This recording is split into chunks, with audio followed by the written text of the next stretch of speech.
ورد لب ہے نبی نبی، میرا دل مقام حبیب ہے۔ اعوذ باللہ من الشیطان الرجیم، بسم اللہ الرحمن الرحیم۔ خواتین و حضرات، السلام علیکم ورحمۃ اللہ وبرکاتہ، مغفرت۔ پروگرام احکام شریعت اور 12ویں سے متعلقہ چند مسائل کے ساتھ ایک دفعہ پھر حاضری کا شرف حاصل ہے۔ چونکہ ربیع الاول کی آمد ہے اور اس مہینے میں نبی کریم صلی اللہ علیہ وسلم دنیا میں اللہ تبارک و تعالیٰ کے کرم و عطا اور حکم سے جلوہ افروز ہوئے تھے، اور یقیناً آپ کی دنیا میں تشریف آوری بہت زیادہ مزید انعامات اور اللہ تبارک و تعالیٰ کی جانب سے نزول رحمت کا سبب بنی۔ تو پچھلے پروگرام میں نے عرض کیا تھا کہ جب کوئی اللہ تعالیٰ کی بارگاہ سے انعام حاصل ہو تو انسان فطری لحاظ سے خوشی محسوس کرتا ہے، اور جب وہ وقت کا اعادہ ہوتا ہے، دوبارہ وقت آتا ہے، تو وہ خوشی بھی لوٹ کر آتی ہے۔ جیسے شادی ہوتی ہے، ویسے تو ہمارے ہاں عموماً میاں بیوی کے تعلقات کو بڑے منفی رنگ میں دکھایا جاتا ہے کہ جی وہ پہلے تو بڑی خوشی ہوتی ہے، پھر ایک سال بعد وہ سر پکڑ کے بیٹھا ہوتا ہے، جوکس بھی بنا دیتے ہیں۔ لیکن جن میں اچھی انڈرسٹینڈنگ ہوتی ہے تو پھر ایک سال بعد وہی شادی کے دن یاد آتے ہیں تو مزید خوشی ہوتی ہے۔ بچہ پیدا ہوتا ہے ایک سال بعد، پھر وہ جب اس کی سالگرہ آتی ہے تو ایک خوشی سی محسوس ہوتی ہے۔ ہمارا ملک آزاد ہوا، ہر سال 14 اگست میں ہم انڈیپینڈنٹ ڈے مناتے ہیں، یہ خوشی ہوتی ہے۔ اسی طرح اور دیگر انعامات۔ نبی کریم صلی اللہ علیہ وسلم جب ہجرت فرما کر مکے سے مدینہ منورہ تشریف لائے تو آپ نے یہودیوں کو 10 محرم الحرام کا روزہ رکھتے ہوئے پایا۔ پوچھا ایسا کیوں کرتے ہو؟ تو جواب دیا کہ یہ وہ دن ہے جس میں اللہ تبارک و تعالی نے موسیٰ علیہ السلام اور آپ کے ہم قوم افراد کو فرعون اور اس کی قوم سے نجات عطا فرمائی تھی، اور فرعون غرق ہوا تھا۔ تو اس نجات کی خوشی میں حضرت موسیٰ علیہ السلام نے روزہ رکھا تھا، تو ہم بھی ان کی موافقت میں روزہ رکھتے ہیں۔ نبی کریم صلی اللہ علیہ وسلم نے ارشاد فرمایا کہ موسیٰ علیہ السلام کی موافقت اختیار کرنے کے سلسلے میں ہم تم سے زیادہ موسیٰ سے قریب ہیں، کیونکہ موسیٰ علیہ السلام جس توحید کا درس دیا کرتے تھے وہ توحید ہمارے پاس ہے، تمہارے پاس نہیں ہے۔ لہذا رحمت کونین صلی اللہ علیہ وسلم نے دیگر صحابہ کرام کو حکم ارشاد فرمایا کہ آپ بھی 10 محرم الحرام کا روزہ رکھیں۔ کسی نے عرض کیا رسول اللہ صلی اللہ علیہ وسلم اگر ہم 10 کا روزہ رکھیں گے تو یہودیوں سے مشابہت ہو جائے گی، تو آپ نے ارشاد فرمایا کہ پھر اس کے ساتھ ایک اور ملا لو، یعنی 9 کا یا 11 کا ملاؤ، تاکہ ان سے مشابہت ختم ہو جائے۔ اس سے چند باتیں معلوم ہوئیں کہ موسیٰ علیہ السلام نے اللہ تعالیٰ کی طرف سے انعام نجات کو پانے کی خوشی میں روزہ رکھا، چاہے اس کو آپ شکرانے کا کہہ لیں۔ تو معلوم ہوا کہ نعمت کے ملنے پر عبادات کے اختیار کرنا انبیاء علیہ السلام کا طریقہ ہے، اور ان دنوں میں بھی ایسا ہی ہوتا ہے کہ اللہ تعالیٰ کی طرف سے ایک بڑی نعمت حاصل کرنے کے جواب میں لوگ بہت ساری عبادات کا اہتمام خصوصی طور پہ کرتے ہیں۔ پھر رحمت عالم صلی اللہ علیہ وسلم نے خاص 10 محرم الحرام کو روزہ رکھنے کا حکم دیا۔ اس سے معلوم ہوا کہ جس دن میں کوئی خاص اللہ تعالیٰ کی طرف سے انعام نازل ہو، کرم نوازی ہو، اس دن کو ہر سال جیسے جیسے وہ آتا رہے، ہر سال مختلف عبادات وغیرہ کا اہتمام کر کے یاد رکھنا، یہ ہمارے نبی کریم صلی اللہ علیہ وسلم اور صحابہ کرام کا طریقہ رہا ہے۔ تو اگر مسلمان 12 ربیع الاول کو خاص پرٹیکولر ڈے، جو اس میں تاریخ پیدائش میں بھی اختلاف ہے، بعض 9 کہتے ہیں اور اس پہ بھی بڑی مستند روایات ہیں، 12 کی روایت بھی ہے، لیکن 12 چونکہ بہت زیادہ مشہور ہو گئی ہے اور لوگوں میں عام ہے، اس لیے میں 12 کا ذکر کر رہا ہوں، ورنہ 9 کے بارے میں بھی بالکل بزرگان دین کے اقوال ہیں کہ سرکار صلی اللہ علیہ وسلم 9 تاریخ کو پیدا ہوئے تھے۔ لیکن ہماری بحث ابھی 9 یا 12 میں نہیں، بلکہ اس میں ہے کہ کیا ایک مخصوص دن عبادات کا اہتمام کرنا، اپنے پاس سے دن کو مخصوص کر کے عبادات کا اہتمام کرنا صحیح ہے یا نہیں؟ تو بالکل صحیح ہے، کیونکہ اس حدیث سے ہمیں اس کی تائید مل گئی کہ رحمت کونین صلی اللہ علیہ وسلم نے بھی 10 محرم الحرام کو روزے کے لیے خاص فرمایا۔ وجہ یہ تھی کہ اس تاریخ میں بہت پہلے اللہ کا ایک انعام نازل ہوا تھا۔ تو سید دو عالم صلی اللہ علیہ وسلم آج سے کم و بیش 1500 سال پہلے دنیا میں جلوہ افروز ہوئے، اگرچہ وقت گزر چکا ہے، لیکن جب جب وہ وقت آئے گا، یعنی ان اوقات کا، ان تاریخوں کا اعادہ ہوگا، اہتمام ہوگا۔ اور میں نے حدیث پہ عرض کی تھی، نبی کریم صلی اللہ علیہ وسلم نے آپ سے پوچھا گیا کہ رسول اللہ صلی اللہ علیہ وسلم آپ پیر کا روزہ کیوں رکھتے ہیں؟ تو آپ نے ارشاد فرمایا اس لیے کہ اسی دن مجھ پر پہلی وحی نازل ہوئی اور اسی دن میں پیدا کیا گیا تھا۔ لہٰذا دیکھیں اب اپنے پیدا ہونے کے دن کو گویا کہ سرکار روزہ رکھ کے بنا رہے ہیں۔ کچھ کویسچنز پچھلے پروگرام کی بھی رہتے تھے، جوابات کی طرف آ جاتے ہیں کیونکہ ٹائم بھی کم ہوتا ہے۔ ایک سوال کیا تھا کہ کیا سفر کے مہینے میں شادی کرنا یہ شرعاً جائز ہے یا ناجائز؟ دیکھیں سفر کے پہلے بھی ہم نے اس کا جواب تو دیا ہے، کئی دفعہ دیا ہے، پھر عرض کر دیتے ہیں کہ نبی کریم صلی اللہ علیہ وسلم کے زمانہ اقدس میں شروع میں یہ کفار کا طریقہ تھا یا کفار کی سوچ اور فکر تھی، یا ان کے درمیان اس قسم کی فرسودہ باتیں مشہور تھیں کہ سفر کا مہینہ منحوس ہوتا ہے، اس میں بلائیں نازل ہوتی ہیں، تو وہ ان دنوں کے اندر بہت زیادہ احتیاط کرتے تھے، سفر پہ نہیں جاتے تھے، شادی بیاہ نہیں کرتے تھے۔ تو نبی کریم صلی اللہ علیہ وسلم نے اس سے منع فرمایا، اور حدیث میں واضح الفاظ ہیں کہ ولا سفر، یعنی سفر کوئی چیز نہیں ہے۔ اس سے شارح نے اس کا مطلب یہ بیان فرمایا کہ سفر کے بارے میں نحوست کا عقیدہ رکھنا یہ کوئی چیز نہیں ہے، اسلام اس کا رد فرماتا ہے۔ بعض لوگ جیسے اب یہ عورتیں اس کو کہتی ہیں خالی کا مہینہ، کہتے ہیں بھئی اس میں شادی نہیں کرو۔ بھئی کیوں شادی نہیں کریں؟ اس لیے کہ وہ انجام صحیح نہیں ہوگا، نحوست شامل ہو جائے گی، بے برکتی ہوگی۔ ہم ایسی بہنوں کی خدمت میں دائرہ ادب میں رہ کے گزارش کرتے ہیں کہ یہ بتائیے، چلیں سفر کا مہینہ ہٹا دیں، باقی جو شادیاں ہو رہی ہیں وہ یقیناً 11 مہینے میں ہو رہی ہیں، ان 11 مہینے کی شادیوں کا انجام کیا ہو رہا ہے ذرا یہ بتائیے۔ لڑائی جھگڑے، فتنہ فساد، مار کٹائی، طلاقیں۔ تو ایک مہینہ تو منحوس تھا، آپ نے اس کو نکال دیا، تو باقی مہینوں کی برکات نظر کیوں نہیں آ رہی؟ وہ کون سی برکت تھی کہ آپ نے سفر کے مہینوں کو چھوڑ کر باقی مہینوں سے حاصل کر لی؟ اور وہ کون سی نحوست تھی جو سفر کے مہینے سے آپ کو حاصل ہونی چاہیے تھی اور ان مہینوں میں سے حاصل نہیں ہوئی؟ تو پھر گھر کے حالات خراب کیوں ہیں؟ لہٰذا یہ فرسودہ سی بات ہیں، بیکار باتیں، ہم اپنے اعمال کو خود اچھا نہیں کرتے، اپنے سوچ اور فکر کو خود ٹھیک نہیں کرتے، صبر و تحمل اور دوسروں کی غلطیوں کو نظر انداز کرنے کا جذبہ ہمارے اندر ہوتا نہیں ہے، تو پھر انجام اس قسم کا ہوتا ہے۔ لہٰذا سفر کا مہینہ کوئی منحوس مہینہ نہیں ہے، یہ بھی اسی طریقے سے برکت والا مہینہ ہے جیسے دیگر 11 مہینے ہیں، اس میں بھی آپ شادی کر سکتے ہیں، کوئی آسمان سے بلائیں نحوستیں نازل نہیں ہوتی۔ اس قسم کی فرسودہ باتوں کو اپنے درمیان سے دور فرمائیے۔ ایک کویسچن یہ کیا گیا تھا کہ عورت کے پردے کے بارے میں کیا شرعی احکام ہیں؟ دیکھیں نبی کریم صلی اللہ علیہ وسلم نے عورت کے پورے بدن کو عورت قرار دیا۔ عورت کا مطلب یہ ہوتا ہے چھپانے کی چیز، اور آپ نے یہ چہرے جتنے ظاہری چہرہ ہے، دونوں ہاتھ پونچھوں سمیت اور دونوں پیر ٹخنوں سمیت، ان کا استثناء فرمایا، یعنی انہیں پردے کے حکم سے خارج رکھا۔ گویا کہ اتنے حصے کو اگر عورت کھول لے تو گناہگار نہ ہوگی، یہ حدیث کا یہی خلاصہ ہے۔ لیکن پھر علماء متاخرین نے، یعنی بعد والے علماء نے اپنے زمانے کی عورتوں کو دیکھا کہ وہ میک اپ وغیرہ کر کے باہر نکل رہی ہیں، اور لوگوں کی عادات و کیفیات بدل گئیں کہ اب مردوں کی نگاہ اکثر چہرے پہ پڑتی ہے اور چہرے سے وہ اٹریکشن محسوس کرتے ہیں۔ پہلے دور میں یعنی نبی کریم صلی اللہ علیہ وسلم کے زمانے اقدس میں عورتوں کے اجسام، جسموں کے بارے میں زیادہ توجہ ہوتی تھی، چہرے پہ توجہ نہیں ہوتی تھی۔ اسی لیے اگر آپ اس زمانے کے شعراء کے جو جاہل قسم کے تھے اور مطلب غیر مسلم تھے شعراء، ان کے اگر قصائد دیکھیں گے تو وہ عورتوں کے جسموں کی اوصاف بیان کرتے تھے، چہرے کے نہیں۔ اس پر میں انشاءاللہ کلام عرض کرتا ہوں۔ بسم اللہ الرحمن الرحیم۔ عورتوں کے پردے کے بارے میں عرض کر رہے تھے کہ رحمت کونین صلی اللہ علیہ وسلم کے دور اقدس میں لوگوں کی طبیعتیں عورتوں کے اجسام کے بارے میں زیادہ مائل تھیں، ان کی طرف زیادہ مائل تھیں، چہروں پہ اتنی توجہ نہیں کی جاتی تھی۔ اور اس کی دلیل یہ ہے کہ اس زمانے میں جو آوارہ گرد قسم کے جو شعراء تھے، جو زمانے جاہلیت کے شعراء تھے، کفار تھے، وہ عورتوں کے جسموں کے اوصاف ہی اپنے اشعار میں ذکر کرتے تھے کثرت کے ساتھ، چہروں کے بارے میں اتنی توجہ نہیں تھی۔ غالباً اس کی بڑی وجہ یہی ہے کہ رحمت کونین صلی اللہ علیہ وسلم نے عورت کے چہرے کے پردے کا حکم نہ دیا، باقی پورا جسم ڈھکنے کا حکم دیا۔ پھر یہ یاد رکھیں کہ جیسے جیسے زمانہ بدلتا ہے تو لوگوں کی کیفیات اور طبیعتیں بھی بدلتی ہیں، تو بعض شرعی احکام بھی تبدیل ہوتے چلے جاتے ہیں۔ جیسے اس کی میں دلیل آپ کو عرض کر دوں، سیدہ عائشہ صدیقہ رضی اللہ تعالی عنہا کے پاس کچھ لوگ آئے۔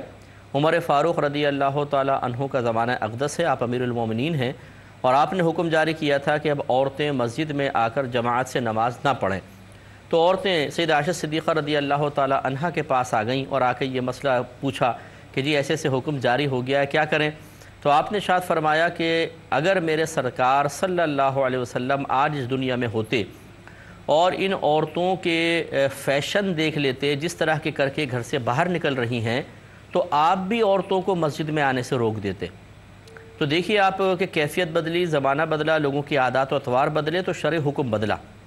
یہ صحابہ کرام کا طریقہ ہے۔ بس ایسے ہی علماء متاخرین نے جب دیکھا کہ اب لوگوں کی کیفیات مختلف ہیں، لوگ سب سے پہلے چہرے پہ نگاہ ڈالتے ہیں، پھر کچھ اور توجہ ان کی جاتی ہے یا کسی اور طرف دھیان جاتا ہے، اور چہرہ اب اصل بن چکا ہے، حقیقتاً چہرے کی خوبصورتی کی وجہ سے دل مائل ہو رہے ہیں، لہٰذا انہوں نے پھر نقاب کا بھی حکم دیا۔ تو صحیح جو پردہ ہے وہ یہی ہے کہ عورت پورے بدن کو ڈھانپ کر رکھے اور نقاب بھی کرے۔ پھر اس میں رعایت بس انہی لوگوں کو ملتی چلی جائے گی کہ جن کی شدید قسم کی مجبوریاں ہیں، جیسے مثال کے طور پر باہر کے ملکوں میں خواتین ہیں کہ وہاں پر اگر وہ اس طرح نقاب والا معاملہ کریں تو ان کو مشکوک نگاہوں سے دیکھا جاتا ہے، سیکورٹی پوائنٹ آف ویو سے اس کی بعض اوقات اجازت بھی نہیں ہوتی ہے، جیسے ایئرپورٹ وغیرہ پر آپ چلے جائیں تو یہاں پر بھی اس میں کیئر کریں گے۔ اور اسی طریقے سے وہاں آفیسز کے ماحول ایسے ہیں کہ آپ اس طرح کے گیٹ اپ کر کے نہیں جا سکتے ہیں، اور وہاں بعض اوقات اتنی مجبوری ہوتی ہے نوکری وغیرہ کرنے کے سلسلے میں کہ صرف مرد کی تنخواہ سے گھر کا نظام نہیں چل سکتا، خواتین کو بھی کمانا پڑتا ہے۔ تو ایسی مجبوری کی جو صورت ہوگی تو یقیناً پھر اس میں شریعت جیسی مجبوری بڑھتی جائے گی ویسے ویسے رعایت بھی دیتی رہے گی۔ لیکن ہمارا مشورہ یہی ہوگا کہ عوام الناس اپنی مجبوری سے رعایت کی طرف اپنی مرضی کے ساتھ نہ جائے، بلکہ اپنی مجبوری کو کسی کے سامنے بیان کریں، پھر دیکھیں کہ شریعت انہیں کہاں تک رعایت دے رہی ہے، اس رعایت کو علماء کی تعلیم کی روشنی میں حاصل کریں اور عمل کریں۔ اپنی ذاتی رائے سے اگر کچھ کریں گے تو اس میں گناہ کا پہلو ہے، اور علماء سے پوچھ کر کریں گے، مفتیان کرام سے پوچھ کر کریں گے تو پھر گناہ کا پہلو ختم ہو جائے گا، کیونکہ اب ذمہ داری ان کی بن جاتی ہے۔ ایک نے کسی نے پوچھا تھا کہ جب لڑکیوں کا رشتہ پکا ہو جاتا ہے تو کہتے ہیں جی لڑکی کو باہر نہ نکلنے دیا جائے کیونکہ معاملات ہو جاتے ہیں، مسائل ہو جاتے ہیں۔ دیکھیے مسئلہ یہ ہوتا ہے کہ جب بچی کا نکاح، جیسے یہ ہوتا ہے عام ایسے گھرانوں کے اندر جو پرانی روایات پر چل رہے ہیں، اب تو لڑکیاں خیر خود لڑکوں سے کہتی ہیں کہ ہمیں سامنے بٹھایا جائے، ہم خود معلوم کریں گے کیا کماتے ہیں، کیا کھاتے ہیں، کیسے رکھے گا، کیسے نہیں۔ تو ان لڑکیوں کو تو الگ معاملہ ہے، لیکن ہوتا یہ تھا کہ جب بچی کو یہ پتہ چلتا تھا کہ یا اب بھی ہیں ہزاروں گھر ایسے کہ میری شادی طے کر دی گئی ہے، تو پھر ایک خیالات ہوتے ہیں، تصورات ہوتے ہیں، وہ تبدیل ہوتے ہیں، اور ایک بچیوں کو خوشی ہوتی ہے نکاح کی، شادی کی، تو اس سے قدرتی اعتبار سے بچی کے رنگ و روپ میں فرق پیدا ہوتا ہے، اور کہتے ہیں کہ بچی کو جب شادی طے ہو جائے تو گھر میں بٹھا کے رکھو، اس سے رنگ و روپ چڑھتا ہے۔ وہ نفسیاتی اعتبار سے سوچ ہوتی ہے، فکر ہوتی ہے دوسرے گھر جانے کی، اس سے ایک اچھا طبیعت پہ اثر مرتب ہوتا ہے اور اس سے خوشگوار اثرات ظاہر ہوتے ہیں۔ دوسری بات یہ کہ اب چونکہ وہ رشتہ پکا ہونے کے بعد کسی اور کی امانت ہو چکی ہے تو والدین اور زیادہ ڈرتے ہیں کہ خدا نخواستہ شادی سے پہلے کوئی ایسا معاملہ نہ ہو جائے، کوئی ایسی اونچ نیچ نہ ہو جائے، یا پھر کوئی جادو ٹونے کا معاملہ یا جنات کے اثرات نہ ہو جائیں۔ بہت سارے وسوسے ہوتے ہیں، اور یہ صحیح کیفیات وہی سمجھ سکتے ہیں جن کی جوان بچیاں ہوں اور اس کا رشتہ طے ہو چکا ہو۔ اور آج کل جیسے ہمارا پرفتن دور چل رہا ہے، اس میں والدین کے خدشات اور بڑھ جاتے ہیں، تو یہ وجوہات ہوتی ہیں جس کی بنا پہ بچی کو عموماً پھر گھر میں مقید کیا جاتا ہے اور باہر نکلنے نہیں دیا جاتا۔ اب شرعی لحاظ سے یہ کوئی منع نہیں ہے، کیونکہ تمام تر وجوہات جائز ہیں اور اچھی وجوہات ہیں جن کی بنا پر احتیاط کو اختیار کیا گیا۔ بچوں کو تو ویسے ہی بغیر وجہ کے باہر نکلنا منع ہے۔ شادی بیاہ پکا ہو جانے کے بعد، رشتہ پکا ہو جانے کے بعد صحیح ضرورت کی بنا پہ بچی نہ ہی نکلے تو بہتر ہے۔ صحیح ضرورت سے مراد اگر علم دین سیکھ رہی ہے بچی، جاتی ہے، یا اور دیگر اس کی دنیاوی تعلیم انتہائی ضروری ہے، وہاں پہ جانا پڑتا ہے، یا علاج معالجے کی غرض سے نکلتے ہیں تو گناہ بھی نہیں ہے، لیکن اگر کوئی روکتا ہے تو بہرحال یہ منع نہیں ہے۔ یہ کہتے ہیں کہ ایک بھائی نے پوچھا تھا کہ کتنا علم دین سیکھنا ضروری ہوتا ہے۔ یہ بارہا ہم نے آپ کو بتایا کہ ایک تو عقائد کا علم بمع دلائل سیکھنا فرض ہے، اور عقائد سے مراد اسلامی عقائد ہیں، اختلافی مسائل نہیں۔ مثلا اللہ تعالیٰ کی ذات و صفات، انبیاء علیہ السلام، اور آسمانی کتابیں، جن، فرشتے، جنت، دوزخ، تقدیر، آخرت۔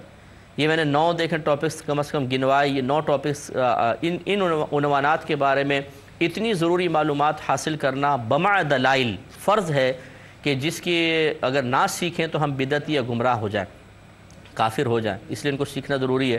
دوسرا، جب عاقل بالغ ہو گئے، جتنی عبادات ہم پہ فرض ہوں گی، واجب ہوں گی، اور جتنے ہم دنیاوی معاملات لوگوں کے ساتھ کریں گے ان سب کا ضروری علم، اتنا علم کہ جس کے وجہ سے ہم اس عبادت یا اس معاملے کو احسن طریقے سے بغیر غلطی کے شرعی تقاضے کے مطابق ادا کر سکیں، وہ سیکھنا فرض ہوتا ہے۔ نماز، روزہ، اگر پیسہ آ گیا تو حج، زکوٰۃ کے مسائل، پھر شادی بیاہ اور خرید و فروخت اور کرائے پہ لینے دینے کے مسائل، جیسے جیسے ضرورت آتی جائے اس کا علم سیکھنا فرض ہے۔ تیسرا اس کو کہتے ہیں علم احکام شرعیہ عملیہ، یعنی ایسے احکام شرعی جن کا تعلق عمل سے ہے۔ اور تیسرا ہے گناہوں کی معرفت، چاہے ظاہری گناہ ہوں چاہے باطنی گناہ ہوں، ان کی صحیح تعریفات، ان کی ظاہری علامات اور ان کی جوازی اور جائز اور ناجائز صورتیں، کیونکہ بعض گناہ ایسے ہیں جن کو شریعت بعض مواقع پر مباح کر دیتی ہے کہ آپ کر سکتے ہیں، یعنی جائز کر دیتی ہے، اور بعض جگہ وہ حرمت کا حکم رہتا ہے۔ یہ تین طرح کے علوم سیکھنا فرض ہے۔ آج کے سوالات لیتے ہیں۔ ایک بہن نے فرمایا کہ والدین اگر اولاد کے ساتھ منصفانہ سلوک نہ کریں اور اس وجہ سے اولاد والدین سے متنفر ہو جائے تو اولاد اور والدین کے بارے میں کیا حکم ہوگا؟ دیکھیں، نبی کریم صلی اللہ علیہ وسلم نے یقیناً والدین کو اولاد کے سلسلے میں عدل و انصاف کا حکم دیا۔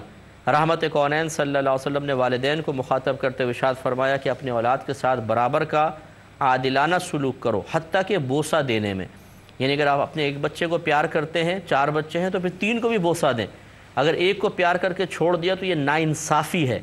تو جب ہمارے نبی کریم صلی اللہ علیہ وسلم پیار کرنے میں، جس میں نہ پیسہ خرچ ہو رہا ہے نہ کچھ اور خرچ ہو رہا ہے، اس میں عدل و انصاف کی تلقین کر رہے ہیں، تو پھر آگے کے معاملات میں تو بدرجہ اولا۔ ایک بیٹے کو بہت اچھی تعلیم دینا اور دوسرے کو کہنا کہ نہیں جی اب ہمارے پاس اتنے پیسے نہیں ہیں، بس ایک کو دلوا دی کافی ہے، تم دوسرا کام کر لو، تم ایسا پڑھ لو، یہ غلط ہے۔ سب کو اچھی تعلیم دلوائیں یا پھر سب کو معمولی تعلیم دلوائیں۔ اسی طرح اگر ایک بچے کو اچھا قیمتی کپڑے لا کر دیے تو سب کو اس طرح قیمتی کپڑے لا کر دیں، یہ بالکل صحیح ہے۔ اب اگر والدین اپنا یہ کردار ادا نہیں کرتے ہیں تو یہ اللہ تعالیٰ کی بارگاہ میں قابل گرفت ہیں، ان کی گرفت ہوگی۔ اب رہا اولاد کا معاملہ، دیکھیں جب انہوں نے اللہ تعالیٰ کے حق میں کوتاہی کی کہ اللہ تعالیٰ نے ان کے اوپر لازم کیا تھا کہ عادلانہ سلوک کریں، لیکن کوتاہی کی، تو اب اللہ تعالیٰ ہی ان کو سزا دینے والا ہے، اللہ تعالیٰ ہی ان کی گرفت کرنے والا ہے، اور اللہ تعالیٰ یقیناً اس پہ قادر ہے کہ وہ چاہے تو ان کو معاف کر دے۔ اب رہا اولاد کا معاملہ، اولاد غور کرے کہ کیا ہم اپنے والدین کی اس معاملے میں گرفت کر سکتے ہیں، ہم ان سے ناراض ہو سکتے ہیں، تو وہ اللہ کے حکم کو دیکھیں۔ اللہ تعالیٰ فرماتا ہے وَلَا تَقُلْ لَهُمَا اُف، اپنے والدین کو اف بھی مت کہو۔ اتنا والدین کا احسان رکھا کہ مارنا، پیٹنا، گالی دینا، برا بھلا کہنا، چاہے زبان سے چاہے دل میں، وہ بہت دور کی بات، اف بھی مت کہو کہ اس سے والدین کو اذیت ہوگی۔ تو اولاد کو اس طرح سوچنا چاہیے کہ والدین اگر اللہ تعالیٰ کے حق میں کوتاہی کر کے نافرمانی کے مرتکب ہو کر قابل نفرت ہو رہے ہیں، ان کی نگاہ میں جیسے ہے، تو ہم بھی اگر اس طرح کی حرکت کریں گے تو ہم بھی قابل نفرت ہوں گے، تو پھر ہم میں اور والدین میں فرق کیا رہا؟ تو اگر آپ واقعی کسی والدین کی خطا کی بنا پر متنفر ہونے بھی لگے تو پھر اب خود کیوں خطا کرتے ہیں کہ خود بھی پھر قابل نفرت بن جائیں گے۔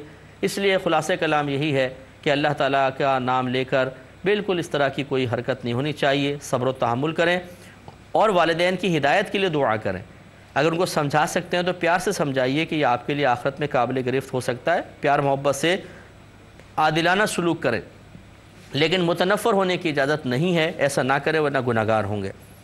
یہ کہتی ہیں کہ اگر ایک شوہر ایسا ہے کہ ہر معاملے میں جستجو کرتا ہے، عورتیں آتی ہیں ان سے باتیں شروع کر دے گا، کرے دے گا خاندان کے اندر، اس سے بیوی کو بہت شدید کوفت ہوتی ہے اور اسے بڑا غصہ آتا ہے۔ اس میں پھر یہ بھی ہوتا ہے کہ چونکہ غصہ چڑھا ہوا ہوتا ہے، شوہر کوئی بات کرنے لگتا ہے تو بیوی پھر جھڑک کر اور غصے میں بات کرتی ہے، تو کیا یہ صحیح ہے؟ یہاں پر بھی دیکھیں وہی جواب ہے کہ شوہر کو ایسا کرنا یقیناً جائز نہیں ہے، بلکہ دوسروں کے اس طرح معاملات میں انٹرفیئر کرنا بعض صورتوں میں گناہ بھی ہے، اور اس طرح کر کے وہ یقیناً اللہ تعالیٰ کی بارگاہ میں قابل گرفت ہو رہا ہے۔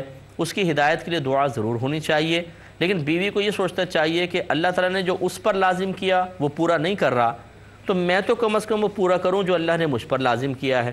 تو بیوی کو یہ حق حاصل نہیں ہے کہ وہ اپنے شوہر پر غصے کا اظہار کرے، اسے جھڑکے یا اس کی کسی حرکت کی بنا پر اسے اپنے سے کمتر اور حقیر سمجھے، کیونکہ ڈانٹ ڈپٹ اسی وقت ہوتی ہے جب ہم سامنے والے کو اپنے سے کمتر سمجھتے ہیں۔ افضل سمجھے تو ڈانٹنے کا تصور ہی پیدا نہیں ہو سکتا۔ اپنے سے بڑا جس کو ہم سمجھ رہے ہوں، افضل سمجھ رہے ہوں، غلطی تو اس سے بھی ہوتی ہے، لیکن کیا ہم اتنی کسی بھی غلطی پر ان کی گرفت کرتے ہیں؟ نہیں۔ کیوں؟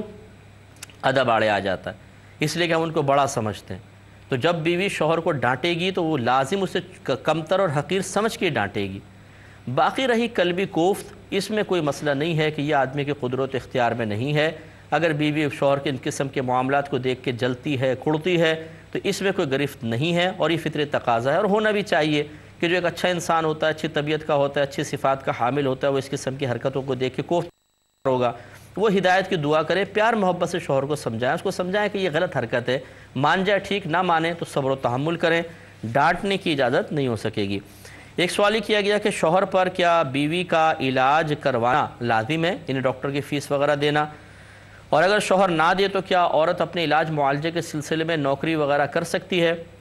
دیکھیں، پہلی بات تو یہ ہے کہ اگر عورت کے پاس خود مال موجود ہے، جس سے اکثر بہنوں کے پاس زیور ہوتا ہے، کیش ہوتا ہے، کیش نہیں بھی ہے تو زیور موجود ہے، وہ مالدار کہلائے گی، تو شریعت نے شوہر پر بیوی کا علاج معالجہ کروانا واجب قرار نہیں دیا ہے۔ ڈیلیوری کے بارے میں تو یہ لکھا ہے کہ مکمل شوہر کو ہی کروانی ہوگی، لیکن دیگر علاج معالجہ اگر عورت خود مال والی ہے تو وہ اپنا مال خرچ کرے۔ ہاں، اگر عورت کے پاس مال نہیں ہے تو پھر شوہر کو چاہیے کہ اس کا علاج کروائے۔ اس پر تھوڑا سا کلام اور کریں گے، لیکن ایک چھوٹے سے بریک کے بعد۔ بسم اللہ الرحمن الرحیم۔ تو آپ کی خدمت میں یہ سوال کا جواب ہم پیش کر رہے تھے کہ اگر عورت بیمار ہو جائے تو کیا شوہر پر اس کے علاج معالجے کی ذمہ داری ہے یا نہیں، اور ڈاکٹر کی فیس وہ دے گا یا نہیں دے گا؟ تو ہم نے آپ کو بتایا کہ شریعت نے ڈیلیوری کے علاوہ شوہر پر زوجہ کے علاج معالجے کی ذمہ داری نہیں رکھی، بشرطے کہ عورت اپنا علاج خود کروا سکتی ہو، اور اگر وہ نہیں کروا سکتی، محتاج ہے، تو پھر شوہر پہ لازم ہے کہ اس کا علاج کروائے، کیونکہ عورت محتاج ہے، اور محتاج تو کوئی محلے والا بھی ہو، غریب ہو، بیچارہ کوئی اجنبی بھی ہو، اور ہم قدرت رکھتے ہوں تو اس کے علاج معالجے کی ہمیں کوشش کرنی چاہیے، تو پھر بیوی ہے۔ لیکن بالفرض اگر شوہر کہتا ہے کہ میں تمہارے علاج معالجے کی بالکل پرواہ نہیں کروں گا، اور عورت مسلسل بیمار ہے اور وہ سمجھتی ہے کہ میں کچھ اگر جاب وغیرہ کر لوں تو اپنی بیماری کا علاج کر سکتی ہوں، تو بالکل یہ گھر سے باہر نکلنے اور جاب وغیرہ کرنے کے سلسلے میں ایک شرعی عذر بنے گا۔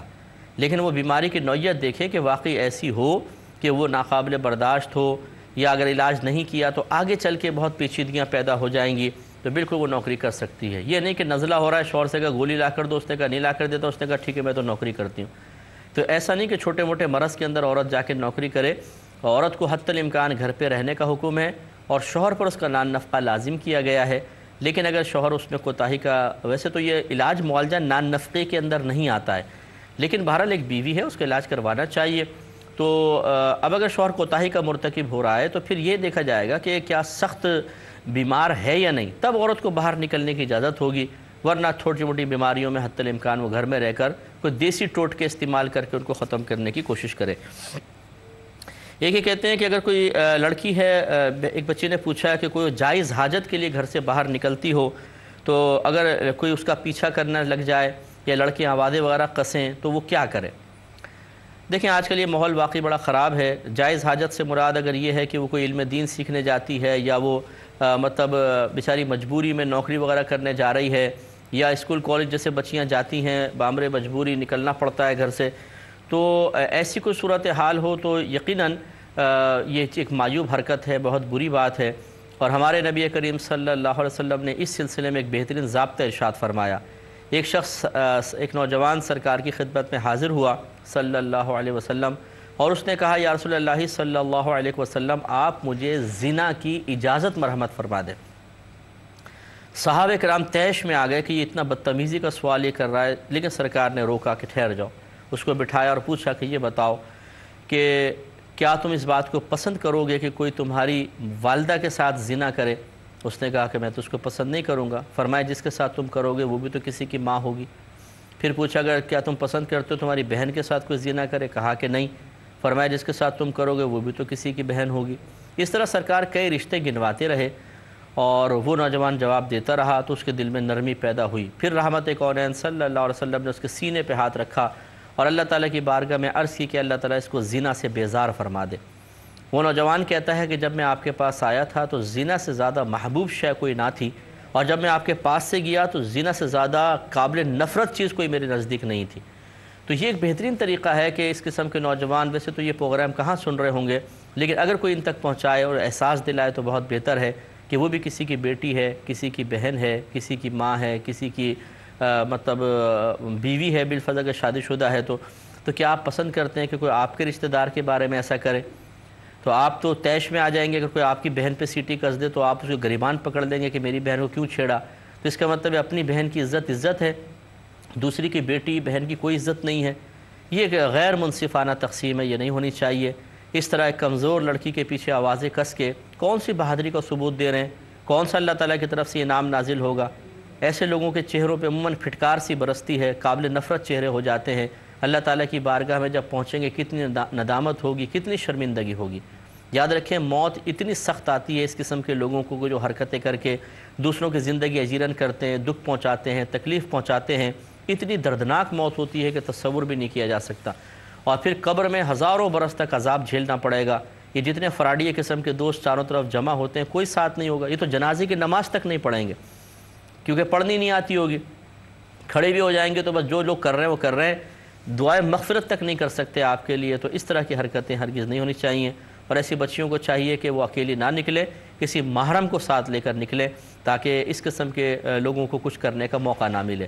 اگر کوئی مطلب محرم نہیں ہے تو پھر ایک الگ مسئلہ ہے، لیکن اگر محرم ہیں تو پھر کم از کم ایسے علاقے سے گزرتے ہوئے اپنے کسی محرم کو ساتھ لے کر جائیں تاکہ ان کو کچھ کرنے کی ضرورت پیدا نہ ہو۔ ایک انہوں نے کہا کہ اگر والدین کی تربیت کے باوجود اولاد بگڑ جائے اور پھر والدین اس پہ گلٹی فیل کریں، لوگ آ کے کہتے ہیں میں تمہاری اولاد ایسا کر رہی ہے ایسا کر رہی ہے، تو پھر کیا کریں والدین؟ دیکھیں سب سے پہلے تو یہ کہ کیا والدین نے واقعی تربیت کا حق ادا کیا ہے کہ نہیں کیا، یہ سب سے پہلے دیکھا جائے گا۔ بعض اوقات والدین بڑے بھولے بھالے انداز سے کہتے ہیں کہ جی ہم نے تو تربیت میں کوئی کمی نہیں چھوڑی تھی، پتہ نہیں اولاد کو کیا ہو گیا۔ اب ان سے ایک کویسچن کر کے دیکھیں کہ بتائیے شرعی لحاظ سے تربیت کسے کہتے ہیں، اور آپ نے کیا تمام شرعی تقاضے پورے کیے تھے؟ تو وہ تو اس سوال کو سن کے سن ہو جائیں گے بالکل کہ ہے یہ کیا سوال کر لیا۔ ان کے نزدیک تربیت شاید اس چیز کا نام ہے کہ بیٹا ادھر نہ مت بیٹھو، ادھر چلے جاؤ، اس سے نہ ملو، اس سے کر لو، یہ اس طرح کھاؤ، اس طرح پیو، بس تربیت کمپلیٹ ہو گئی۔ یہ تربیت نہیں ہوتی ہے، بلکہ تربیت نبی کریم صلی اللہ علیہ وسلم کی تعلیم کے مطابق شروع سے ہی بچوں کو کھانے پینے، اٹھنے بیٹھنے، سونے جاگنے کے آداب سکھائے جائیں، اللہ تبارک و تعالیٰ کا خوف ان کے دل میں ڈالا جائے، اللہ تعالیٰ کے ہمہ وقت دیکھنے کا احساس پیدا کیا جائے، پھر جب تھوڑے اور بڑے ہو جائیں تو شرعی احکام سکھائے جائیں، فکر آخرت دی جائے، موت کا احساس دلایا جائے، دنیا میں آمد کے مقصدوں کو واضح کیا جائے، مقاصد کو واضح کیا جائے، تب ایک اولاد کی سوچ بنتی ہے، ایک فکر بنتی ہے، وہ اپنے آپ کو گناہ سے بچاتی ہے، نافرمانی سے بچاتی ہے۔ ہم دنیاوی آداب سکھانے کی کوشش کرتے ہیں جس میں ہمیں اپنا ذاتی فائدہ محسوس ہوتا ہے، باقی دین تو ہم نے خود نہیں سیکھا ہوتا، اولاد کو کیا سکھائیں گے؟ لہٰذا جب دین ہی نہیں سکھا رہے، تعلیمات شرع کی روشنی میں بچوں کی تربیت نہیں کر رہے، تو پھر کس منہ سے ہم کہہ دیتے ہیں جی ہم نے تربیت کر لی، کمپلیٹ کر دی؟ تربیت تو کامل ہو ہی نہیں سکتی ہے، مکمل ہو ہی نہیں سکتی ہے جب تک کہ آپ نبی کریم صلی اللہ علیہ وسلم کے بتائے ہوئے طریقے کے مطابق اولاد کی تربیت نہ کریں۔ اس لیے میں تو ہمیشہ ایک جملہ کہتا ہوں کہ سب سے پہلے والدین کو تربیت کی ضرورت ہے، بلکہ ماں باپ بننے سے پہلے ان کو چاہیے کہ وہ تربیت حاصل کریں، پھر ماں باپ بنیں۔ شادی کرنے کا بڑا شوق ہوتا ہے ہمیں، بچے پیدا کرنے کا بہت شوق ہوتا ہے، اور ہم سمجھتے ہیں کہ بس یہی ہماری ذمہ داری تھی، حالانکہ آپ کی شادی سے شریعت کو کوئی فائدہ نہیں ہے، نہ اولاد کے پیدا کرنے سے۔ شریعت کو تو خیر کوئی فائدہ مطلوب ہے بھی نہیں، لیکن آپ یہ کہہ سکتے ہیں کہ اگر صحیح طریقے سے تربیت یافتہ والدین ہوں، پھر اسی طرح اچھی تربیت اولاد کو کریں تو شریعت کو فائدہ ضرور پہنچتا ہے کہ شرعی احکامات لوگوں تک پہنچتے ہیں اور شریعت کا نفاذ ہوتا ہے اور شرعی احکام کی ترویج اور ترقی ہوتی ہے۔ اس اعتبار سے ایک فوائد منتقل ہوتے رہتے ہیں ایک دوسرے کے اندر، اور شریعت بھی اس سے آگے بڑھتی رہتی ہے اور دوسروں تک پہنچتی رہتی ہے۔ لیکن والدین کی تربیت چونکہ نہیں ہوتی ہے، پھر وہ اولاد کی تربیت میں ناقص کرتے ہیں، تو پھر اس قسم کی اولاد جب کارنامے کرتی ہے تو وہ بیچارے شرمندہ سے ہوتے ہیں۔ تو پہلی بات تو یہ۔ دوسری بات یہ کہ اگر واقعی کسی نے دینی لحاظ سے اچھی تربیت کی ہے، دنیاوی لحاظ سے اچھی تربیت کی، پھر بھی اولاد بگڑ گئی تو والدین کے اوپر کوئی وبال نہیں۔ ایسے والدین کو طعنہ دینا یہ سخت گناہ ہے، حرام ہے، گناہ کبیرہ ہے۔ جیسے بعض لوگ کہتے ہیں جی بڑے ملا بنے پھرتے ہو، اپنی اولاد کو تو دیکھو کیا کر رہی ہے باہر، تو بھئی ان کا کیا قصور ہے؟ بیچاروں نے تربیت کی ہے مکمل طور پر، تو اگر اولاد بگڑ گئی تو پھر ان کا قصور تو نہیں ہے نا۔ نوح علیہ السلام کا بیٹا کفار کے ساتھ مل کر عذاب میں مبتلا ہو کے ہلاک ہوا تھا، لوط علیہ السلام کی بیوی یہ منافقین کے ساتھ مل گئی تھی اور وہ بھی ہلاک ہوئی تھی، عذاب میں مبتلا ہو گئی تھی۔ اسی طرح حضرت آدم علیہ السلام کا بیٹا قابیل، اس نے ایک بیٹے حابیل کو قتل کیا، سب سے پہلا قاتل کہلایا۔ تو کیا معاذ اللہ ہم یہ کہیں گے کہ ان انبیاء علیہ السلام نے اپنی تربیت میں کوتاہی کی تھی، کمی کی تھی؟ لا حول ولا قوت، ایسا کوئی بھی نہیں کہہ سکتا۔ تو اور ان پہ نہ طعنہ زنی کرنا صحیح ہے۔ اسی طریقے سے اگر والدین نے واقعی تربیت کا حق ادا کیا ہے تو ان پہ طعنہ زنی نہیں کی جا سکتی ہے۔ یہ کہتی ہیں کہ کیا عورت کا اسپیکر پر، مائک پر نعت پڑھنا، بیانات کرنا صحیح ہے، جبکہ جو مائک وغیرہ صحیح کرتے ہیں وہ مرد حضرات ہوتے ہیں، تو یہ کیسا ہے؟ دیکھیں مسئلہ یہ ہے کہ عورت کی آواز کو بھی فقہا نے عورت لکھا ہے۔ عورت کا مطلب چھپانے کی چیز، اور اس کی وجہ یہ ہے کہ عورت کی آواز میں ملائمت ہوتی ہے، خصوصاً جب یہ سر میں اپنی آواز نکالتی ہے، ایک راگ ہے، ایک ربط ہے، جیسے نعت شریف پڑھتے ہیں تو پھر اس سے اٹریکشن بہت زیادہ ہوتی ہے، دل مائل ہوتا ہے۔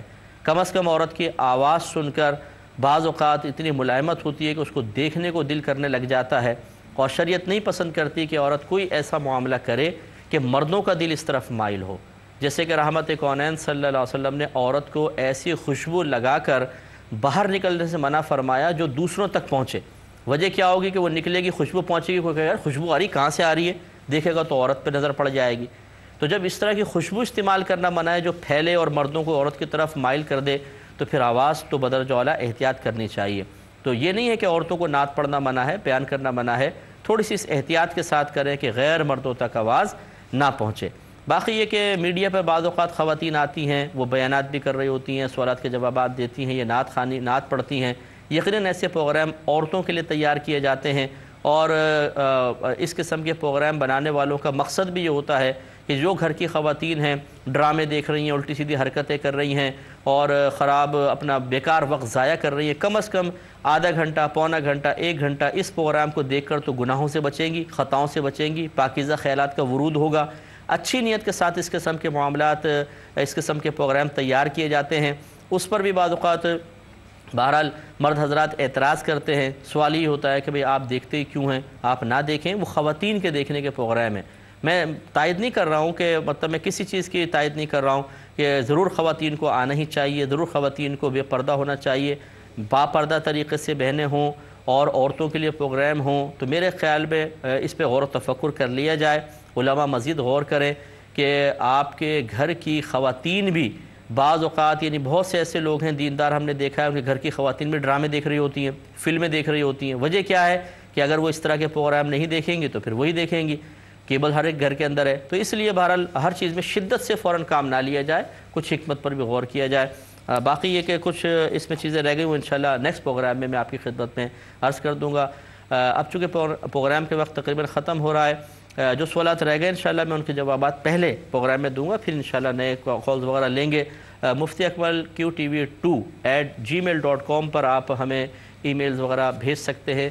ایسے سوالات جو یہاں نہیں کر سکتے وہاں بھیج دیں، انشاءاللہ ہم آپ کو جوابات دینے کی کوشش کریں گے۔ اب اپنے میزبان کو، QTV کی پوری ٹیم کو اجازت مرحمت فرمائیں۔ آپ ہمارے لیے دعا کریں، ہم آپ کے لیے دعا گو ہیں کہ اللہ تبارک و تعالیٰ آپ کو نبی کریم صلی اللہ علیہ وسلم کی سچی، حقیقی اور دل سے محبت عطا فرمائے، خلوص والی محبت عطا فرمائے۔ آمین۔ وآخر دعوانا ان الحمدللہ رب العالمین۔ میرے ورد لب ہے نبی نبی، میرا دل